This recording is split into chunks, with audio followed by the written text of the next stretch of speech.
I'm going to tell you a story that happened to us last year. We went for a family holiday to New Zealand, which isn't unusual. And we went on a tour of the South Island. Yes. So it was quite warm in Christchurch. It was late October, so it was some days 14, 15 degrees. But then as we drove down the island and went south, it got colder and colder. And as we drove, going over maybe the Lewis Pass, it started to snow. But our destination was Queenstown. Now, Queenstown is an incredibly beautiful place. Some people equate it to Tasmania. They think it's as lovely as Tasmania, but I'm reserved about that. But it is still really lovely, and we do like going there. So we arrived, we went and found the house we were staying in, and the first thing we then go and do is find a supermarket and go and buy the food that we're going to need to cook. So we went off to the local supermarket, Googled where to find that, went and found it. And I noticed when we walked through the doors, which was quite unusual, between the exit and the entry doors, there was a cat basket on the footpath, and then there was one of those cat climbing gymnasiums, then there was a cat igloo and a litter tray between the exit and the entry. Now that's unusual. I haven't seen that at Erina Fair or at Batteau Bay or anywhere. So we went in and we bought our groceries and we came out, and I looked again at the cat equipment thinking somebody must have left it there as a donation.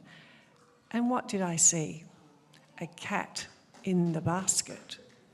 So I was really intrigued by that. I said to Stuart, I've got to find out what's going on.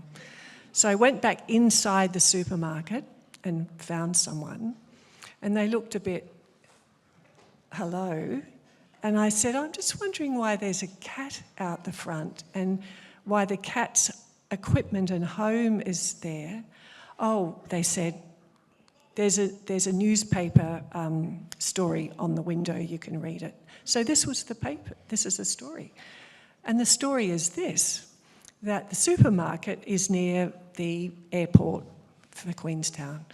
And when the airport was being built, there was a lot of wildlife that sort of had to move and get out of the way. And the lady that opened the supermarket every morning at 4 a.m. would go in a side door and she would notice this little kitten hanging around and meowing. But when she went near it, it would go, ah, ah, and strike out with its paw. It wasn't very friendly. But slowly, she developed a friendship, and she'd warm some milk and put it in a little bowl outside the door. And then she bought some cat food, and she would put the cat food out, and the kitten started to become a bit more friendly.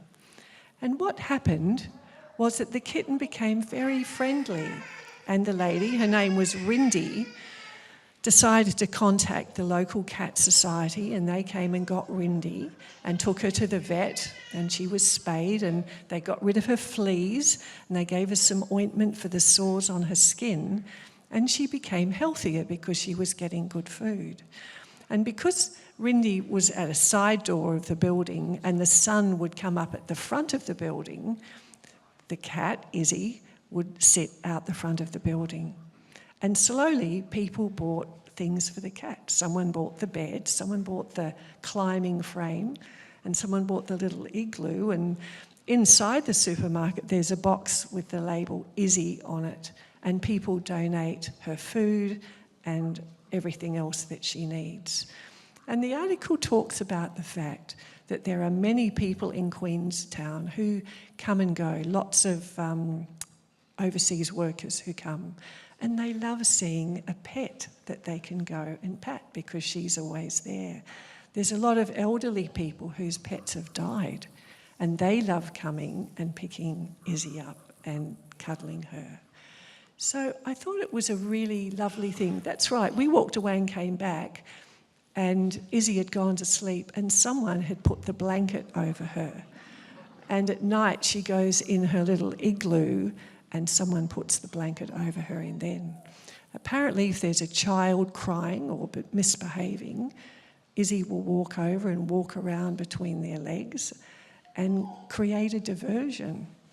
So she's brought a lot of joy to many, many people, and it's all because one lady cared enough to be gracious and kind and to care for her when nobody else really bothered. So I'm hoping this week there might be someone in your life who needs some care and needs some kindness and needs you to be gracious to them. Thank you for coming and listening.